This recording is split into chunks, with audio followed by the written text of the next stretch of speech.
Dinala na sa Kamara ang kauna-unahang impeachment complaint laban kay Pangulong Bongbong Marcos Jr.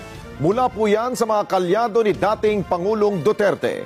Ang basihan po ng reklamo ang pagpayag ni PBBM na isuko ang dating Pangulo sa mga dayuhan sa International Criminal Court. Kaugnay po ng kaso niyang crime against humanity, gayong mayroon namang umiiral na justice system sa bansa. Dito sa impeachment complaint na ito, dito lang ang binibigay ng Constitution na pwede kang mag-file sa kahit anong alleged wrongdoing ng isang presidente. I'm not filing against Bongbong dun sa violation na yun ng batas ng NYC. I'm filing against him because napakaraming Pilipino ang naghahanap ng kasagutan kung bakit isang Pilipino ay sinurrender sa mga dayuhan. Ang pinafile natin ditong articles of impeachment is a culpable violation of the Constitution and betrayal of public trust.